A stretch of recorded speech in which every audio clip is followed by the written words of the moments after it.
പ്രിയ വിദ്യാർത്ഥികളെ, നമ്മൾ NIOSന്റെ data entry operations 336 എന്ന ക്വസ്റ്റ്യൻ പേപ്പറിലെ ഭാഗങ്ങൾ ആൻസർ ചെയ്തുകൊണ്ടിരിക്കുകയായിരുന്നു. നമ്മൾ കമ്പ്യൂട്ടറിൻ്റെ ബ്ലോക്ക് ഡയഗ്രാം പഠിച്ചായിരുന്നു. ഇപ്പോൾ ഈ ചിത്രം കാണുന്ന ബ്ലോക്ക് ഡയഗ്രാം ആണ്. ഒരിക്കൽ കൂടി ഓർമ്മിക്കാൻ വേണ്ടി പറഞ്ഞതേ ഉള്ളൂ. ഇൻപുട്ട് ഇടതുവശത്ത്, നടുക്ക് CPU, വലതുവശത്ത് ഔട്ട്പുട്ട്. ഈ രീതിയിൽ 3 ബോക്സ് വരയ്ക്കണം. CPUവിൻ്റെ ബോക്സ് വലുതായി വരയ്ക്കണം. CPU എന്ന ബോക്സിൻ്റെ ഉള്ളിൽ 3 ചെറിയ ബോക്സുകൾ, control unit, arithmetic and logic unit, memory unit, ഇങ്ങനെയാണ് കാണിക്കേണ്ടത് കേട്ടോ. അപ്പോൾ CPUവിൻ്റെ ബോക്സിൻ്റെ ഉള്ളിൽ കേട്ടോ, കൺട്രോൾ യൂണിറ്റിന് CU എന്ന് പറയും, അരിത്തമെറ്റിക് ആൻഡ് ലോജിക് യൂണിറ്റിന് ALU എന്ന് പറയും, മെമ്മറി യൂണിറ്റ് MU എന്ന് പറയും. CPUവിൻ്റെ ബോക്സിൻ്റെ ഉള്ളിൽ അതാണ് വരയ്ക്കേണ്ടത്.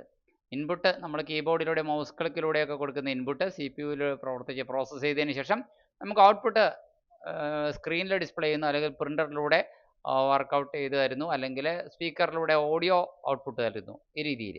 ഓക്കെ, ഇനി ട്രൂ ഓർ ഫോൾസ് ക്വസ്റ്റ്യൻസ് തന്നെയാണ് വീണ്ടും നോക്കുന്നത്. Spreadsheet softwares are generalised packages. Excel വിൻഡോസിൻ്റെ സ്പ്രെഡ്ഷീറ്റ് സോഫ്റ്റ്വെയർ ആണ്, അത് ജനറലൈസ്ഡ് പാക്കേജ് ആണ് എന്ന് പറഞ്ഞാൽ ശരിയാണ്. Okay, they are designed for a wide range of customers, അല്ലെങ്കിൽ വൈഡ് റേഞ്ച് ഓഫ് ടാസ്കുകൾക്ക് വേണ്ടിയിട്ടാണ്. ഡാറ്റ എൻട്രിയും പറ്റും, കാൽക്കുലേഷനും പറ്റും, അനാലിസിസും എല്ലാം പോസിബിൾ ആവുന്ന രീതിയിലാണ് സ്പ്രെഡ്ഷീറ്റ് സോഫ്റ്റ്വെയറുകൾ. Fortran is A popular object oriented programming language എന്ന് ചോദിച്ചിരിക്കുന്നത്. ഫോർട്രാൻ, ഫോർമുല ട്രാൻസ്ലേറ്റർ എന്നുള്ളത് സയൻറ്റിഫിക് പർപ്പസിന് വേണ്ടിയിട്ട് ഉപയോഗിക്കുന്നതാണ് പ്രധാനമായിട്ടും. ഒബ്ജക്റ്റ് ഓറിയൻറ്റഡ് എന്നതിനേക്കാളും അതിൻ്റെ പ്രധാനമായ ഉപയോഗം എന്ന് പറയുന്നത് അതൊരു പ്രൊസീജിയറൽ ലാംഗ്വേജ് ആണ് എന്ന് പറയുന്നതാണ് കൂടുതൽ ശരി. ഇത് ഡിസൈൻ ചെയ്തിരിക്കുന്നത് സയൻറ്റിഫിക് ആൻഡ് ന്യൂമറിക് കമ്പ്യൂട്ടിങ്ങിന് വേണ്ടിയിട്ടാണ്. ഇനി control unit is A peripheral device. Control unit peripheral device ആണെന്ന് പറയുന്നതിൽ വളരെ മണ്ടത്തരമാണ്, കാരണം അതുമായിട്ടൊരു ബന്ധവുമില്ല. കൺട്രോൾ യൂണിറ്റ് കമ്പ്യൂട്ടറിൻ്റെ പ്രവർത്തനങ്ങളെ തമ്മിലുള്ള പ്രവർത്തനങ്ങളെ നിയന്ത്രിക്കുന്നതിന് വേണ്ടിയിട്ടുള്ള ഒരു യൂണിറ്റാണ്. പെരിഫറൽ ഡിവൈസ് എന്ന് പറഞ്ഞാൽ ഒരു ബന്ധവുമില്ല. പെരിഫറൽ ഡിവൈസ് വെച്ചാൽ പുറമേ നിന്ന് കമ്പ്യൂട്ടറിലേക്ക് കണക്ട് ചെയ്യാൻ കഴിയുന്ന ഉപകരണങ്ങളാണ്. സ്പീക്കർ, കീബോർഡ്, മൗസ്, ഇതൊക്കെ അല്ലെങ്കിൽ മൈക്രോഫോൺ, ഇതൊക്കെ പെരിഫറൽ ഡിവൈസായിട്ട് കണക്കാക്കാം. അതിനെയാണ് ഉദ്ദേശിക്കുന്നത്. അപ്പോൾ ഇവിടെ പറഞ്ഞിരിക്കുന്ന കാര്യം ഒരു തരത്തിലും ശരിയല്ല, ഫോൾസ് ആണ്. കൺട്രോൾ യൂണിറ്റ് എന്ന് പറയുന്നത് ഒരു CPUവിൻ്റെ ഉള്ളിൽ CPU എന്ന നടുക്ക് വരയ്ക്കുന്ന ബോക്സ്, കമ്പ്യൂട്ടറിൻ്റെ ബ്ലോക്ക് ഡയഗ്രത്തിൽ കുറച്ച് മുമ്പ് പറഞ്ഞാണ്. അത് നടുക്ക് വരയ്ക്കുന്ന ബോക്സിൽ ALU, MU, CU, അതിലൊരെണ്ണമാണ് CU അഥവാ control unit. It is A component of the CPU. CPUവിൻ്റെ ഉള്ളിലുള്ള ഒരു കമ്പണൻറ്റ് മാത്രമാണ്, സെൻട്രൽ പ്രോസസ്സിംഗ് യൂണിറ്റിൻ്റെ ഉള്ളിലുള്ള. CPU എന്താണെന്ന് അറിയാലോ, കമ്പ്യൂട്ടറിൻ്റെ ബ്രെയിൻ ആണ് CPU, അത് മറക്കരുത്. Okay, CPU is called the brain of the computer system. ഇനി അടുത്തത്, files and folders stored on a hard disk cannot be removed. Hard ഡിസ്കിലുള്ളത് നമുക്ക് റിമൂവ് ചെയ്യാൻ പറ്റുമോ എന്ന് ചോദിക്കുന്നത് തെറ്റാണ്, ഫോൾസ് ആണ്. ഹാർഡ് ഡിസ്കിലുള്ളത് നമുക്ക് ഡിലീറ്റ് ചെയ്യാൻ സാധിക്കും. നമുക്ക് സ്ഥലം ഫ്രീ അപ്പ് ചെയ്യാനായിട്ട് കമ്പ്യൂട്ടറിൽ സ്ഥലം തീർന്നു പോകാതിരിക്കാൻ വേണ്ടി ആവശ്യമില്ലാത്ത ഡാറ്റ ഒക്കെ ഹാർഡ് ഡിസ്കിൽ നിന്ന് നമുക്ക് റിമൂവ് ചെയ്ത് കളയാൻ സാധിക്കും. Windows 7 is an operating system. Windows 7 എന്നുള്ളൊരു ഓപ്പറേറ്റിംഗ് സിസ്റ്റമാണ്. ശരിയാണോ തെറ്റാണ്? വിൻഡോസ് 7 തീർച്ചയായിട്ടും ഒരു ഓപ്പറേറ്റിംഗ് സിസ്റ്റമാണ്, ട്രൂ ആണ്. ഇനി അടുത്ത, format painter is used to colour the text. ടെക്സ്റ്റിന് കളർ ചെയ്യാനാണ് ഫോർമാറ്റ് പെയിൻറ്റർ ഉപയോഗിക്കുന്നത്. അല്ലേ അല്ല, ഫോൾസ് ആണ് പറയുന്നത്. It is used to copy all formatting font style size from one object and apply it to another. ഒരു ഒബ്ജക്റ്റിൽ എന്തൊക്കെ ഫോർമാറ്റിംഗ് നമ്മൾ പ്രയോഗിച്ചിട്ടുണ്ട് അത് അതേപടി മറ്റൊന്നിലും കൂടെ അതേപടി കൊടുക്കാൻ വേണ്ടിയിട്ടാണ് ഫോർമാറ്റ് പെയിൻറ്റർ ഉപയോഗിക്കുന്നത്. പഠിച്ചു വയ്ക്കുക. ഓക്കെ, ഒരെണ്ണത്തിൽ ബോൾഡ് ആക്കിയിട്ടുണ്ട്, ഇത്ര സെൻറ്റിമീറ്റർ സൈസ് ആക്കിയിട്ടുണ്ട്, അല്ലെങ്കിൽ ഇന്ന കളറിലാക്കിയിട്ടുണ്ട്. ഇതൊക്കെ ഈ പറഞ്ഞ ഫീച്ചർ എല്ലാം മറ്റൊരു ഒബ്ജക്റ്റിൽ അതേപടി ഒരു വ്യത്യാസമില്ലാതെ കൊടുക്കണമെങ്കിൽ നമുക്ക് ഫോർമാറ്റ് പെയിൻറ്റർ ഉപയോഗിക്കാം. ഇനി, A work book cannot have more than 3 worksheets. ഒരു വർക്ക് ബുക്കിൽ 3 വർക്ക്ഷീറ്റിൽ കൂടുതൽ ഉണ്ടാവില്ല എന്നൊക്കെ പറയുന്നു. അത് തെറ്റാണ്. എക്സലിൽ വർക്ക് ബുക്ക് പണ്ടൊക്കെ അങ്ങനെ ആയിരുന്നു കേട്ടോ. എക്സലിൽ ഒരു വർക്ക് ബുക്കിൽ 3 വർക്ക്ഷീറ്റ് കറക്റ്റ് ഉണ്ടാവും, പിന്നെ ഡിഫോൾട്ടായിട്ടുണ്ടാവും, പിന്നീട് നമുക്ക് ആഡ് ചെയ്യാം എത്ര വേണമെങ്കിലും. പക്ഷേ ഇപ്പോൾ അങ്ങനെയൊന്നുമില്ല. ഇപ്പോൾ ഡിഫോൾട്ടായിട്ട് ഒരെണ്ണം ഉണ്ടാവുള്ളൂ, എന്നിട്ട് നമുക്ക് ഒരു വർക്ക്ഷീറ്റ് ഉണ്ടാവുള്ളൂ വർക്ക് ബുക്കിൻ്റെ ഉള്ളിൽ. എത്ര വർക്ക്ഷീറ്റുകൾ വേണമെങ്കിലും നമുക്ക് ആ പ്ലസ് സൈനിൽ ക്ലിക്ക് ചെയ്തുകൊണ്ട് ആഡ് ചെയ്യാവുന്നതാണ്. അപ്പോൾ ഈ പറഞ്ഞിരിക്കുന്ന സ്റ്റേറ്റ്മെൻറ്റ് തെറ്റാണ്. Modern versions of Excel allows as many worksheets as your computer memory can handle. ഇനി അടുത്ത ചോദ്യം, we can pause a presentation during a slide show. ഒരു സ്ലൈഡ് ഷോയിൻ്റെ ഇടയ്ക്ക് നമുക്കൊരു പ്രസൻറ്റേഷൻ പോസ് ചെയ്യാൻ പറ്റുമോ? അതെ, B പ്രസ് ചെയ്തുകൊണ്ടോ W പ്രസ് ചെയ്തുകൊണ്ടോ നമുക്ക് അല്ലെങ്കിൽ റൈറ്റ് ക്ലിക്ക് ചെയ്തുകൊണ്ടോ പോസ് ചെയ്യാൻ സാധിക്കും. സ്ക്രീൻ ബ്ലാക്ക് ചെയ്യാനും സാധിക്കും, പോസ് ചെയ്യാൻ സാധിക്കും എന്നുള്ളത് ട്രൂ ആണ്. ഇനി ISDN എന്നുള്ളതിൻ്റെ full form Indian subscribers domestic network എന്നാണോ? തെറ്റാണ്. ഫാൾസ് ആണ്. ഇൻ്റഗ്രേറ്റഡ് സർവീസ് ഡിജിറ്റൽ നെറ്റ്വർക്ക് ആണ് ISDN. ടെക്സ്റ്റ് ബുക്കിൽ പേജ് 244 അതിനെക്കുറിച്ച് കൃത്യമായി പറയുന്നുണ്ട്. ഇനി ഒരു IP അഡ്രസ്സ് കാണിച്ചിരിക്കുകയാണ്. ഇത് വാലിഡ് IP അഡ്രസ്സ് ആണെന്നാണ് ചോദ്യം. സത്യമായിട്ടും അത് വാലിഡ് IP അഡ്രസ്സ് ആണെന്ന് നമുക്ക് പറയാൻ സാധിക്കും. ട്രൂ ആണ്. കാരണം ഒരു വാലിഡ് IP അഡ്രസ്സിന് 4 ഡിജിറ്റ് ഇതുപോലെ കാണിക്കണം. IPv4 ഫോർമാറ്റ് എന്നുള്ളതാണ് പറയുന്നത്. 4 ഡെസിമൽ നമ്പർ ഉണ്ട്. ഡെസിമൽ പോയിന്റ് ഇട്ടിട്ട് 4 നമ്പർ റേഞ്ചിങ് ഫ്രം 0 to 255. 0 മുതൽ 255 വരെയുള്ള ഏത് സംഖ്യ അതിനുള്ളിൽ നമുക്ക് കാണിക്കാൻ സാധിക്കും. ഇതൊക്കെ 255 താഴെയുള്ളതും 0-ന് മുകളിലുള്ളതുമായ നമ്പറുകളാണ്. IP അഡ്രസ്സിൽ 0 ഇല്ല. 0 വന്നിട്ടുണ്ടെങ്കിൽ തീർച്ചയായിട്ടും 0യും വരാം. ഇനി ഓക്കെ, ഈ അപ്പോൾ 0 മുതൽ പറയും 2 to 55 വരെ. ഇത് 123 121 ഉള്ളൂ. 255 ഇല്ല. അതിനേക്കാൾ താഴ്ന്നതായ ഉണ്ടാവുള്ളൂ. 256 ഉണ്ടാവില്ല എന്നർത്ഥം. ഇനി അടുത്തത്, it follows the IPv format of 4 digit number ranging from 0 to 255. ഇനി define the following terms. Any two peripheral device എന്താണ്? നമ്മൾ നേരത്തെ പറഞ്ഞാണ്, കമ്പ്യൂട്ടർ സിസ്റ്റവുമായിട്ട് നമുക്ക് പുറമേ നിന്ന് കണക്ട് ചെയ്യാൻ കഴിയുന്ന എല്ലാ സാധനങ്ങളെയും പെരിഫറൽ ഡിവൈസസ് എന്നാണ് പറയുന്നത്. Any auxiliary device that connects to a computer to either put information into it or get information out of it. അതിൽ നിന്നിലേക്ക് ഇൻഫർമേഷൻ കൊടുക്കാനോ അതിൽ നിന്ന് ഇൻഫർമേഷൻ എടുക്കാനോ. ഒരു സ്കാനർ കണക്ട് ചെയ്യുന്നു, അപ്പോൾ കമ്പ്യൂട്ടറിൻ്റെ ഉള്ളിലേക്ക് ഇൻഫർമേഷൻ കൊടുക്കാനാണ്. ഒരു സ്പീക്കർ കണക്ട് ചെയ്യുന്നു, കമ്പ്യൂട്ടറിൻ്റെ ഉള്ളിൽ നിന്ന് ഔട്ട്പുട്ട് പുറത്തേക്ക്, സൗണ്ട് ഔട്ട്പുട്ട് പുറത്തേക്ക് എടുക്കാനാണ്. അതൊക്കെ പ്രിൻ്റർ പുറത്തേക്ക് എടുക്കാനാണ്. അപ്പോൾ അതൊക്കെ പെരിഫറൽ ഡിവൈസസ് ആണ്. ഇനി quick access toolbar MS വേർഡിൽ എന്താണ്? MS വേർഡിലെ ക്വിക്ക് ആക്സസ് ടൂൾ ബാർ എന്ന് പറഞ്ഞു കഴിഞ്ഞാൽ നമുക്ക്, ഞാനിവിടെ കാണിച്ചു തരാം സ്ക്രീനിൽ. ഇത് MS വേർഡാണ്. MS വേർഡിലെ ക്വിക്ക് ആക്സസ് ടൂൾ ബാർ എന്ന് പറയുന്നത്, ഓക്കെ, നമുക്കിത് സ്ക്രീനിൽ കാണാൻ ബുദ്ധിമുട്ടാണ്. എന്തായാലും ക്വിക്ക് ആക്സസ് ടൂൾ ബാർ എന്ന് പറഞ്ഞു കഴിഞ്ഞാൽ മുകളിൽ വേർഡ് ഡോക്യുമെൻറ്റിൻ്റെ വലതുവശത്തായിട്ട്, വേർഡ് ഡോക്യുമെൻറ്റിൻ്റെ വലതുവശത്തായിട്ട് മുകളിൽ നമുക്ക് അത്യാവശ്യം വേണ്ടുന്ന ചെറിയ ചെറിയ ഐക്കണുകൾ നമുക്ക് എടുത്തുകൊണ്ടെന്ന് വയ്ക്കുക. സാധാരണ സേവ് ചെയ്യേണ്ടതൊക്കെ എപ്പോഴെപ്പോഴും കൂടെ സേവ് ചെയ്യേണ്ടി വരുവാണെങ്കിൽ, അല്ലെങ്കിൽ എപ്പോഴെപ്പോഴും പ്രിൻറ്റ് ചെയ്യണമെന്നുണ്ടെങ്കിൽ പ്രിൻ്ററിൻ്റെ ഐക്കൺ കൊണ്ടുതരാം, അല്ലെങ്കിൽ അൺഡു റീഡു. ഇതൊക്കെ വലതുവശത്തെ മുകളിലായിട്ട്, ടൈറ്റിൽ ബാറിൻ്റെ മുകളിലായിട്ട് കാണിക്കും. ആ ടൂൾ ബാറിനെയാണ് ക്വിക്ക് ആക്സസ് ടൂൾ ബാർ എന്ന് പറയുന്നത് MS വേർഡിൽ. അത് കസ്റ്റമൈസ് ചെയ്യാൻ സാധിക്കും. എ കസ്റ്റമൈസബിൾ ടൂൾ ബാർ ആണ് located on the top of the window that contains a set of commands independent of the tab on the ribbon. റിബണിലെ റിബൺ ടാബിന് മുകളിലായിട്ട്, ഏറ്റവും മുകളിൽ ടൈറ്റിൽ ബാറിൻ്റെ അവിടെയായിട്ടാണ് ഇടതുവശത്ത് ആയിട്ടാണ് കാണപ്പെടുക. Currently displayed. Example save, undo, redo, ഇതൊക്കെയാണ് കാണുന്നത്. ഇനി സെൽ റേഞ്ച്. എന്താണ് സെൽ റേഞ്ച് എന്ന് പറയുന്നത്? നമുക്ക് എത്ര സെല്ലുകളാണ് നമ്മൾ ഒരുമിച്ച് ഒറ്റ സമയം സെലക്ട് ചെയ്തിരിക്കുന്നത്, അതാണ് സെൽ റേഞ്ച് എന്ന് പറയുന്നത്. A collection of selected cells in A spreadsheet. നമ്മുടെ എക്സലിലെ സെല്ലുകൾ ഒരു 5-8 സെല്ലുകൾ, കുറേ റോയും കോളവും ഒക്കെ ആയിട്ട് നമുക്ക് സെലക്ട് ചെയ്യാൻ സാധിക്കും.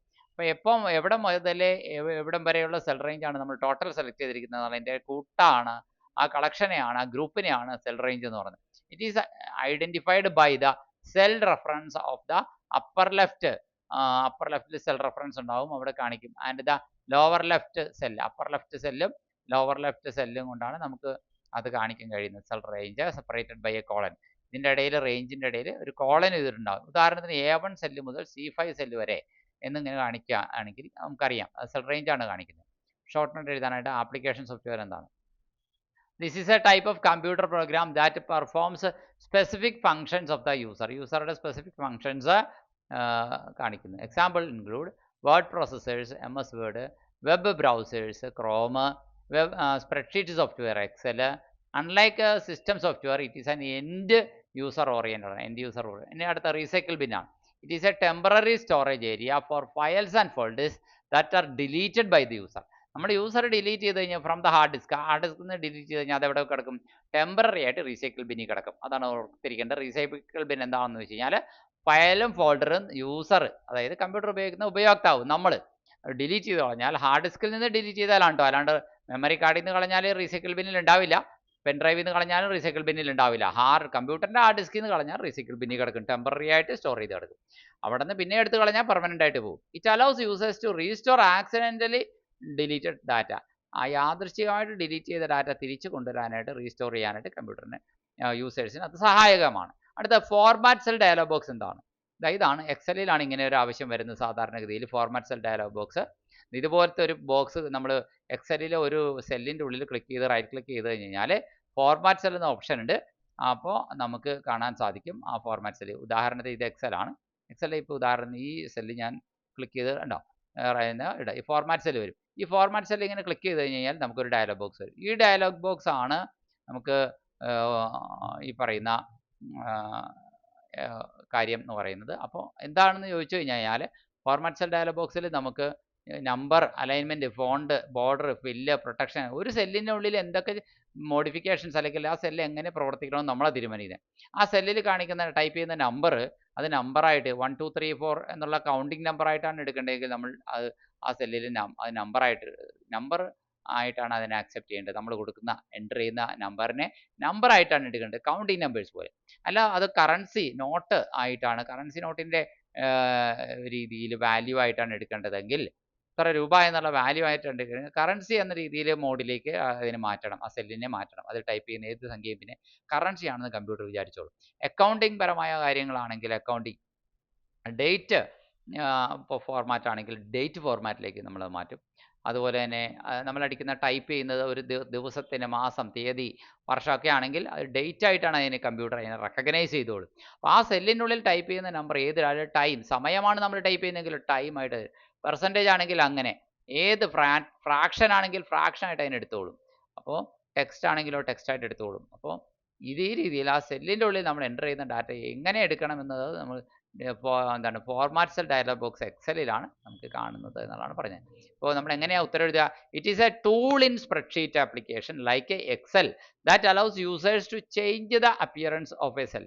ഒരു സെല്ലിൻ്റെ അപ്പിയറൻസ് ചേഞ്ച് ചെയ്യാൻ വേണ്ടിയിട്ട് നമ്മൾ യൂസർക്ക് മാറ്റം വരുത്താവുന്നതാണ്. സെല്ലിൻ്റെ ഉള്ളിൽ കർസർ കൊണ്ട് വെച്ചിട്ട് എന്താണ് റൈറ്റ് ക്ലിക്ക് എടുത്താൽ മതി, തീർച്ചയായിട്ടും ആ ഫോർമാറ്റ് സെൽ എന്നുള്ള ഓപ്ഷൻ ചൂസ് ചെയ്യാൻ പറ്റും. This includes setting data type. Data type ഏതാണെന്ന് നമുക്ക് സെറ്റ് ചെയ്യാൻ പറ്റും. നമ്പർ ആണോ, ഡേറ്റ് ആണോ, കറൻസി ആണോ, ഏതാണ് ഡാറ്റ ടൈപ്പ് അതിനകത്ത് അടിക്കാൻ പോണ നമ്പർ. അതുപോലെ തന്നെ അലൈൻമെൻറ്റ് സെറ്റ് ചെയ്യാൻ പറ്റും, ആ സെല്ലിൻ്റെ ഫോണ്ട് സെറ്റ് ചെയ്യാൻ പറ്റും, ബോർഡർ, ബാക്ക്ഗ്രൗണ്ട് കളർ, ഇതൊക്കെ സെറ്റ് ചെയ്യാൻ പറ്റും.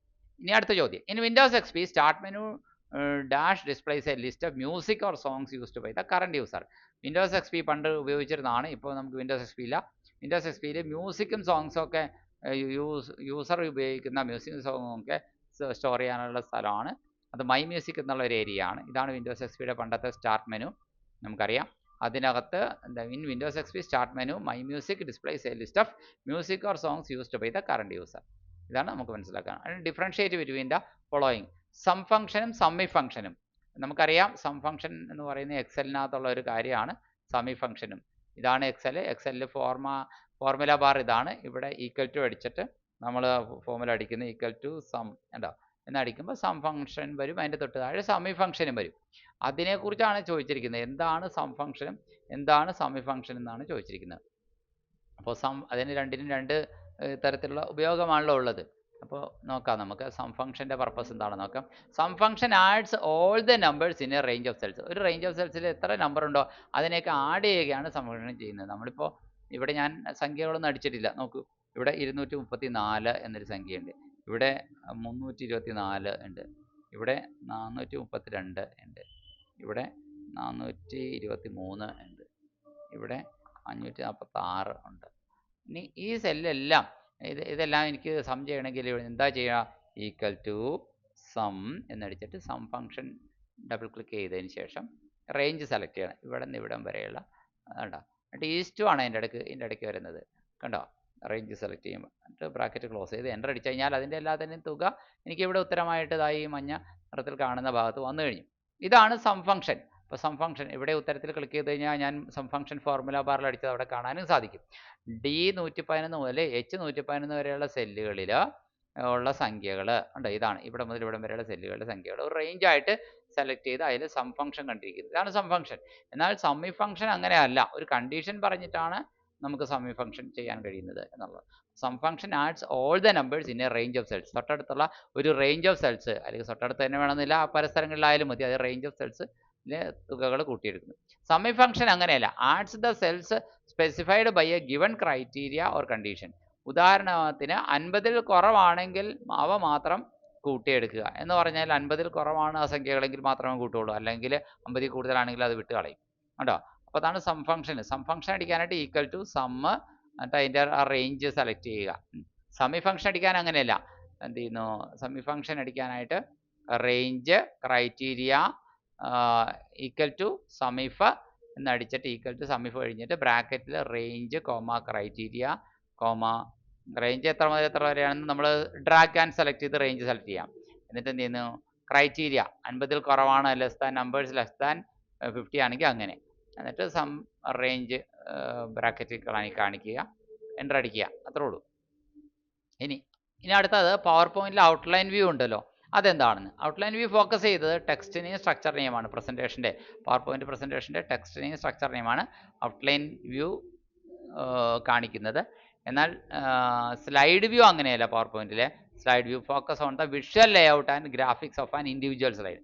ഓരോ ഇൻഡിവിജ്വൽ സ്ലൈഡിലെയും വിഷ്വൽ ഇതാണ് കാണിക്കുന്നത് എന്നുള്ളതാണ്, വിഷ്വൽ ലേഔട്ടാണ് കാണിക്കുന്നത് എന്നുള്ളതാണ്. ഇനി TCP എന്താണ്? ട്രാൻസ്മിഷൻ കൺട്രോൾ പ്രോട്ടോക്കോൾ ആണ് TCP. IP എന്ന് പറഞ്ഞാൽ ഇൻ്റർനെറ്റ് പ്രോട്ടോക്കോൾ ആണ്. ചിലപ്പോൾ ഇതിൻ്റെയൊക്കെ ഫുൾ ഫോം ഒക്കെ ചോദിക്കും. TCP transmission control protocol, IP internet protocol. Okay, ഇനി ഇത്രയും കാര്യങ്ങൾ നമ്മൾ ഈ ക്വസ്റ്റ്യൻ പേപ്പറിൻ്റെ ഈ ഭാഗത്ത് നമ്മൾ ഡിസ്കസ് ചെയ്യുന്നത്. Thank you.